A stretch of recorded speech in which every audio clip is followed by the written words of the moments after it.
Así que yo y mis compañeros que cumplieron los años antes del 1 de octubre, ingresamos con 19 años.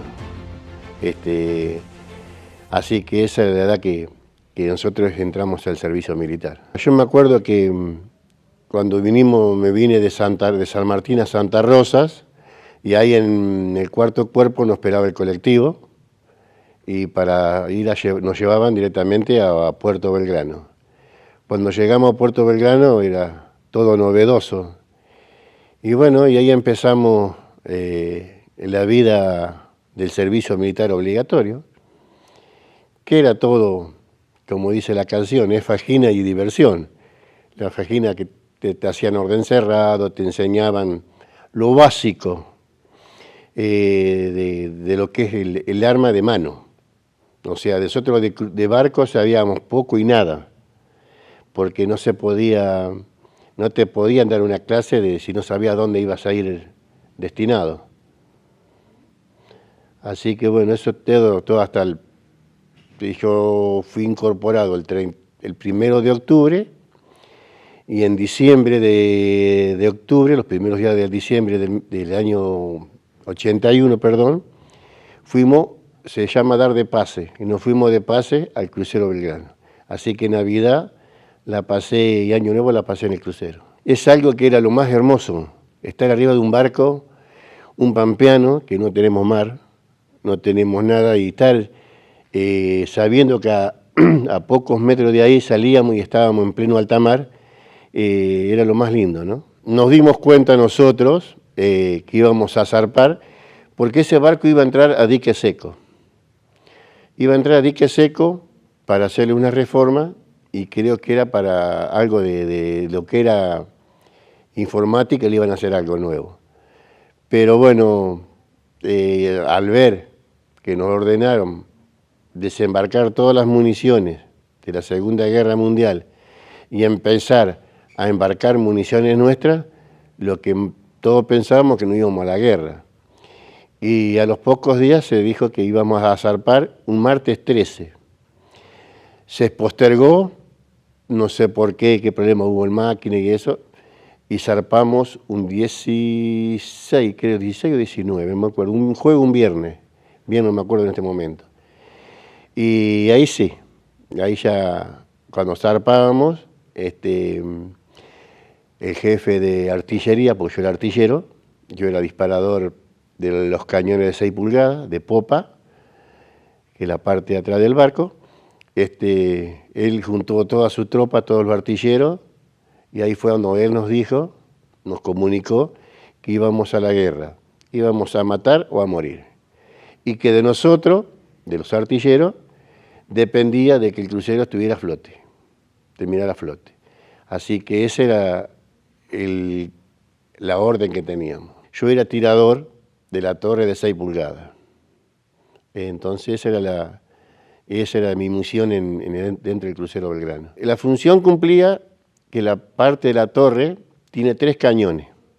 Así que hay 3 personas, una persona por cada cañón, que tira la bala adentro.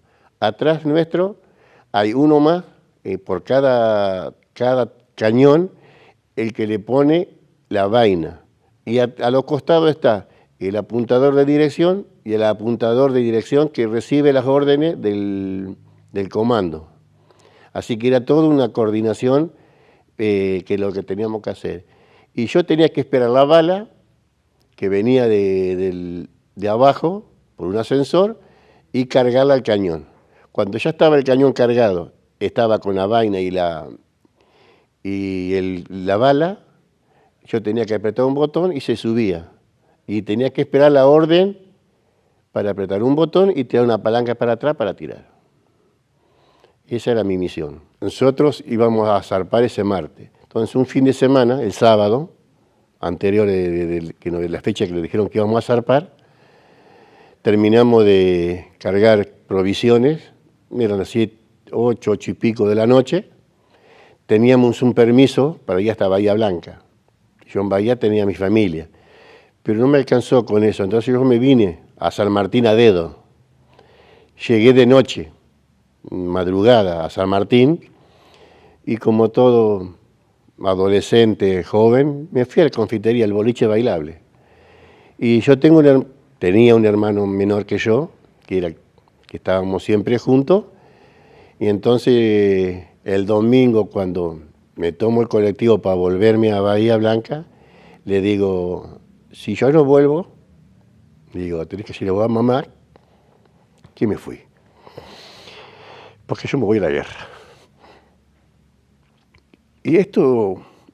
Y bueno, llegamos ese lunes a Punta Alta y ya te digo, nos zarpamos el martes, zarpamos el viernes, 16, ahora me acuerdo. Y después en alta mar, ahí te puedo decir que empezó la vida marina de guerra. Porque ahí todo lo que no nos enseñaron abajo, lo aprendes ahí. ¿Por qué te digo esto? Y yo siempre, porque por ahí me dicen, sí, pero ustedes no sabían, no tenían ni... No, hasta que no te subís al barco y empezás a aprender lo que es la vida dentro del barco y en el mar, no te das cuenta. Entonces fueron los famosos zafarranchos. Tenés zafarrancho de abandono, te dan 1 minuto para cubrir tu puesto de abandono. Y 1 minuto después, cuando es zafarrancho de combate, para cubrir tu puesto de combate, a tu lugar que vos tenés que pertenecer por si te toca la guerra. Y bueno, y eso, se apagan todas las luces, es toda una luz roja tenue, que no se ve de afuera, y ahí tenés que manejarte. Y es lo que yo le explicaba hoy, las puertas de salida hacia cubierta principal están todas cerradas.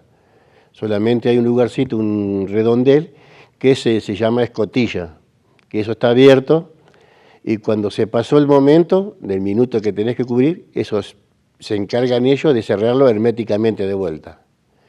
Y entonces, y así fue el aprendizaje que tuvimos, que por suerte nos salvamos 770 soldados, ¿no? Nosotros teníamos la misión de cubrir Ushuaia, la isla de los Estados, porque por ahí supuestamente se decía que iban a pasar los barcos ingleses abastecidos por Chile.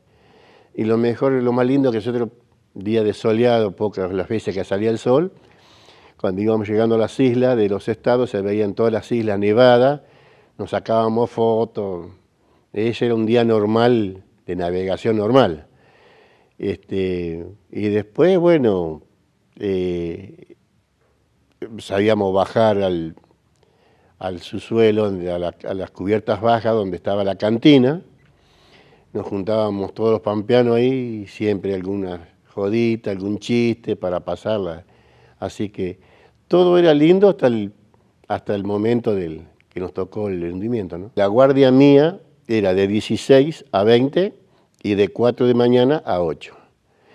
Y ya ese día a la mañana habíamos estado con Pardú en la torre, porque era compañero mío de torre, limpiando el aceite, eso, porque siempre se movía, cuando tenía movimiento la torre, siempre perdía un poco de aceite hidráulico. Entonces, estuvimos hasta las 12, fuimos a almorzar, dormimos una siesta, 3 y pico, fui al comedor, tomé mi mate cocido, y me quedó un pedacito de pan, que me lo he hecho al bolsillo, por si me daba hambre tomábamos mate y todo. Así que cuando voy a tomar la guardia, que la guardia se tomaba en proa, en la torre más alta, estábamos esperando porque estaba justo el movimiento de la torre, estaban haciendo unos movimientos, y por ahí sentimos un golpe y algo que nos llenó de agua, que nos mojó, y nos mojó nosotros y nos mojó la cubierta. Y entonces uno dice, nos dieron, y el barco se empezó a escorar. Y a los poquitos sentimos otro cimbronazo más, y ya el crucero quedó ladeado. Y entonces miré para todos lados, me fui hacia la parte de la barandilla, que es un alambre de acero que corre todo al costado del barco, para desembarcar en el lugar que me correspondía. Entonces fueron 120 o 130 metros que tuve que caminar con el barco ya inclinado, agarrándome de ahí para no caernos, ¿no? Y bueno, una vez llegamos a la torre, donde yo tenía que desembarcar, nos juntamos todos los que íbamos a desembarcar en esa balsa, que era la 52, y tengo una anécdota muy triste, pero vale la pena de contarla. Un compañero, un camada de Capital, Fabián, y yo le digo, vos sabés que yo no sé nadar. Y entonces me pone la mano sobre el hombro y me dice, no te preocupes, camada, tirate que si te caes al agua yo te salvo. Todo fue en el momento. Cuando nos dan la orden de tirar la balsa al mar, la balsa se tira y se infla en 20 segundos. Entonces, una vez que estaba la balsa inflada, tuvimos que esperar la orden del comandante que nos den la orden de abandonar el barco. Una vez que nos dieron la orden, yo miraba la balsa allá abajo, yo acá arriba, digo, ¿qué hago? Para esto yo quise ir a bajar a las cubiertas bajas, a mi sollado, a mi pieza, a buscar un salvavidas. Primero lo intenté con la torre. Cuando abro la puerta estaban todas las balas, todo sobre la puerta, y digo, imposible entrar. Y entonces digo, me voy a bajar. Cuando nos arrimo a la puerta, empiezo a ver que mis compañeros de abajo salen lastimados, salen quemados, salen. Y entonces decidí si morir abajo o morir en el agua. Una decisión que la mente trabaja a 1000. Y entonces, bueno, pasó todo lo que yo les contaba anteriormente y en ese momento cuando nos dicen que tenemos que abandonar el barco, y yo miraba la balsa que se movía un poquito y yo digo, ¿qué hago acá? ¿Cómo me tiro? Entonces por ahí me dice eso Fabián, que me da más fuerza, y cierro los ojos y me tiro. Y digo, no me pregunten cómo ni cómo. Yo siempre digo, de arriba me agarraron del lomo y me llevaron adentro de la balsa. Yo cuando abro los ojos estoy adentro de la balsa. Y después sentí que mis compañeros se tiraban arriba al techo y se mandaban, digo, cosa que a mí en ese momento no se me dio. Así que una vez que estuvimos todos, los 20 que teníamos que desembarcar en esa balsa, se corta la soguita y ya quedamos medianamente libres del barco. Pero ahí yo digo que tuvimos 3 batallas hasta que nos rescataron. La primera batalla que uno tiene que pasar es la de tomar ese coraje de tirarte, de abandonar el barco que vos pensaste que nunca iba a pasar, que lo iba a tener que abandonar, dejarlo solo. La segunda es empezamos a remar. ¿Y cómo salíamos del lado del barco? El barco se hundía de popa, iba haciendo un embudo y nos llevaba todo contra él, ¿cierto? Y bueno, así metíamos las manos en el agua y todo parecía clavito que se te metía en las manos del frío que estaba el agua. Hasta más, te digo, tomé un trago de agua de mar con petróleo, bueno. Y en una puertita chiquita y entrábamos 2 soldados, un remo cada uno, con las 2 manitas. Y así llegamos hasta el lado de la parte de la proa. Y en un momento dado, ya no pensábamos que íbamos a salir de ahí. El barco se hunde un poco más y se le destraba el ancla donde estaba amarrada, y el ancla se cae y empieza a irse a pique el ancla, y vos veías el ancla en el lugar donde tiene que pasar el ancla, que estaba ya lastimado todo eso, era como si era una soldadora eléctrica, lo que era la chispa. Entonces cuando el ancla llega al fondo, todo el largo de lo que es la cadena del ancla y el peso del ancla, pega el golpe y hunde el crucero de proa. Entonces, ¿qué pasa? Se llena de agua la proa y el barco se nivela. Se hunde un poco cuando va entrando el agua y por ahí hace como un respiro y se levanta. Y en ese, cuando él se levanta, saca una ola grande y nos saca todo. Cuando vamos saliendo todo al lado de él, se cae la proa, pasa al lado nuestro. Y entonces esa era la segunda batalla que habíamos ganado. Ya estábamos en el mar sin problema, pero venía la peor. Esa era la peor batalla. Digo la peor porque no tenés nada. Estás vos, tus compañeros, un bote de goma en pleno alta mar.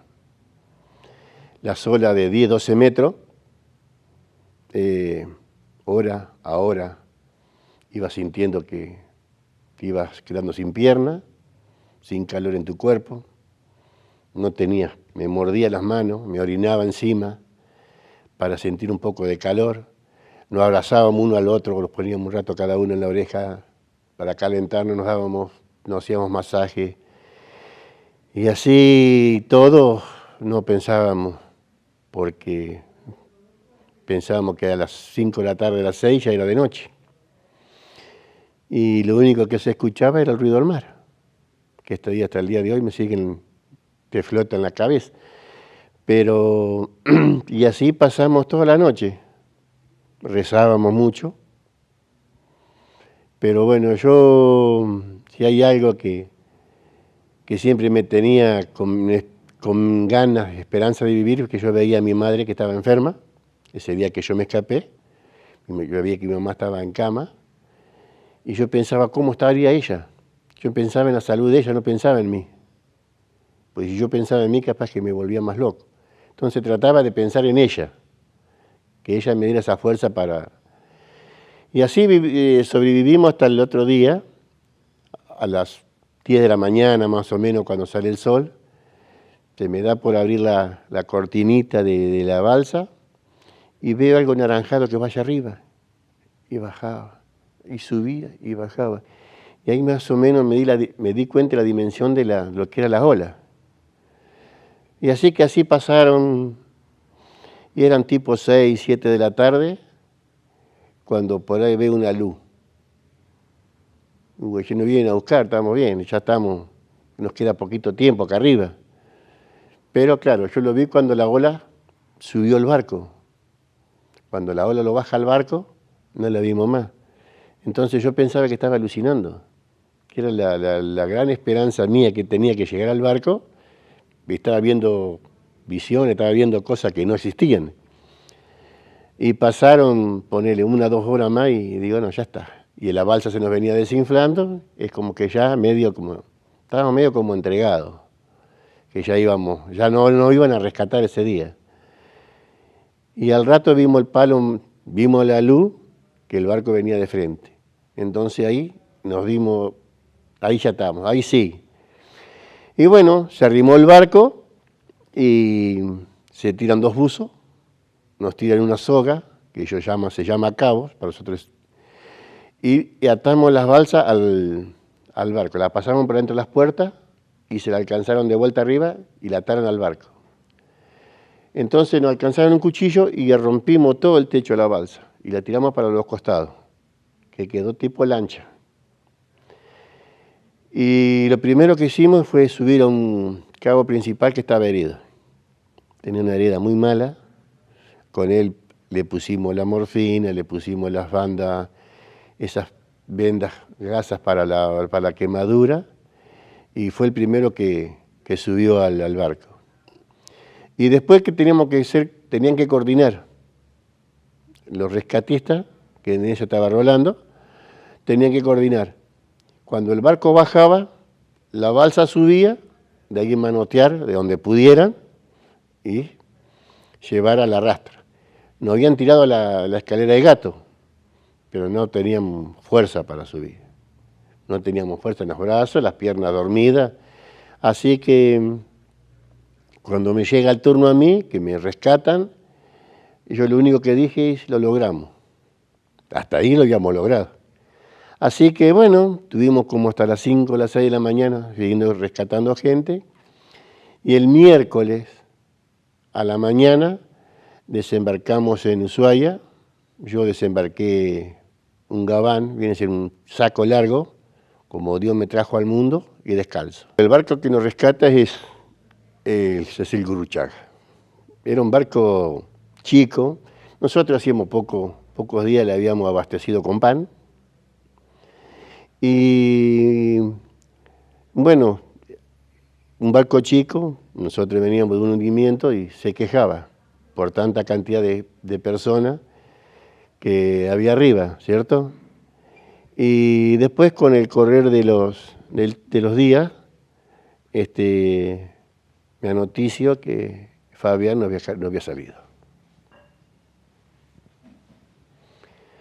No sé qué le pasó, cómo fue, pero él no pudo salir del barco. O sea, no sé si cayó al agua o qué es lo que le pasó, porque él está como desaparecido.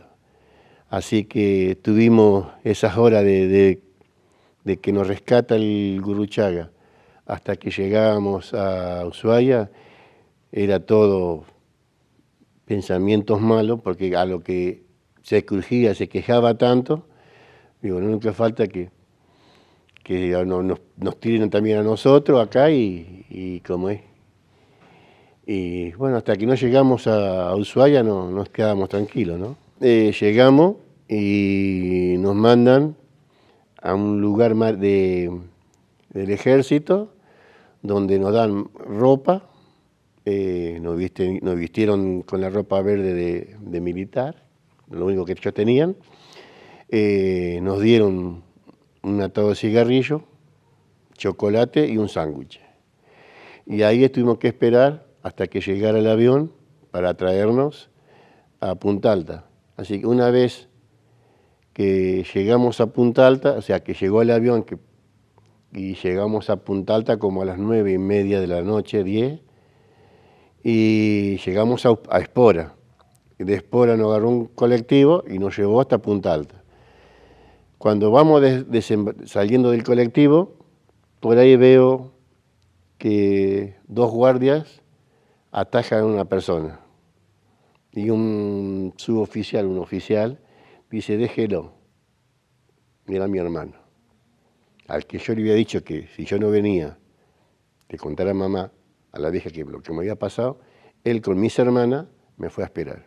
Entonces cuando él me ve, quiere ir a saludarme, a abrazarme, y los militares le cruzaron los fusiles y no lo dejaban pasar. Entonces un alto mando dice, déjelo pasar que va a saludar a su hermano, a su familiar. Y bueno, de ahí tuvimos 10, 15 días encerrados, no podíamos salir porque no teníamos dinero y el gobierno no tenía plata, no teníamos tren de Bahía o de Punta Alta a Santa Rosa, a La Pampa. Entonces tenemos que esperar que cobráramos el sueldo para poder viajar. Cuando todos los otros se fueron en tren, tenían el pasaje en tren, porque no nos querían dejar porque teníamos miedo a que nos fuéramos a dedo. Entonces, bueno, una vez que cobramos ese sueldo, nos fuimos a la terminal y empezamos a sacar pasaje. Lo que teníamos más cerca nos salía menos y íbamos poniendo la plata a los que iban más lejos para que se pudieran viajar todos. Y así salimos todos. Así que cuando llego a San Martín, lo primero que hago es ver a mi vieja. Eso no hay palabras para decirlo, ¿no?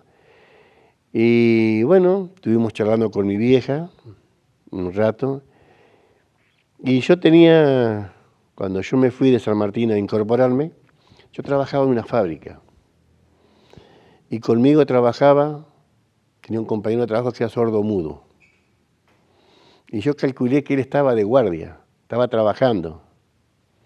Entonces le digo, mamá, me voy a ver a la fábrica a ver si está Juan. Y me voy hasta la fábrica, quedaban pocas cuadras, y cuando Juan me ve, me abrazaba, me tocaba, me decía, todo señas, le digo, sí, estoy sano, estoy bien, le digo, no tengo nada, estoy completo. Así que tuvimos un rato con él, yo siempre digo, charlando con él, porque yo siempre digo, yo hablé con él, hablamos siempre, hasta el día de hoy cuando lo encuentro hablamos porque yo más o menos lo entiendo, en ese entonces lo entendía bien. Estuvimos tomando unos mates y le voy a dar la sorpresa a mi hermana mayor, que vivía de ahí cerquita. Entonces le golpeo la puerta, me dice, ¿quién es? Le digo, un fantasma, le digo yo.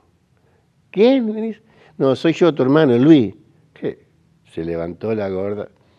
Y bueno, y de ahí empezó a lo que yo siempre le digo, que mi pueblo fue mi psicólogo. Porque todo el pueblo quería que yo le contara mi vivencia. Lo peor de todo después es el posguerra. El posguerra, nosotros pasamos a ser los loquitos. Se nos decía que nos daban cosas para tener coraje. Y entonces, pero de esas todos los días. Y entonces vos tenés que luchar contra eso. Y tenés que ser muy fuerte de mente para que no te lleguen a afectar.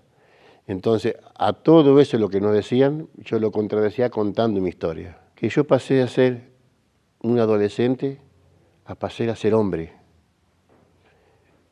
A ser hombre y con una carga muy grande. Y que no es fácil sobrellevarla. Hoy yo siempre cuando voy a la escuela le digo a los chicos, a los adolescentes, ustedes vivan la adolescencia. Que el momento de ser hombre ya les va a llegar. Pero vivan la adolescencia, que es la mejor época, la mejor etapa de uno. Yo no la viví, le digo. Así que ustedes aprovechenla.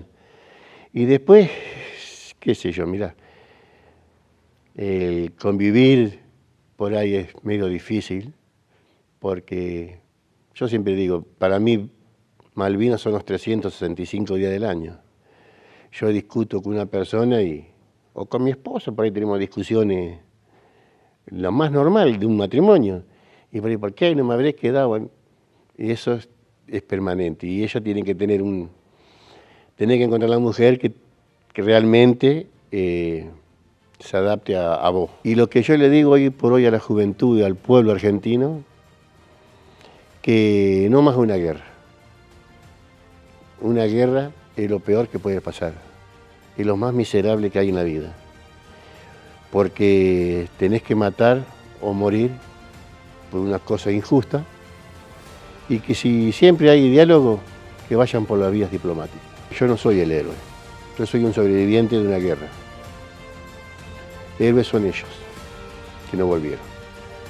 Y por ellos tenemos que tener la fe en Malvinas por siempre.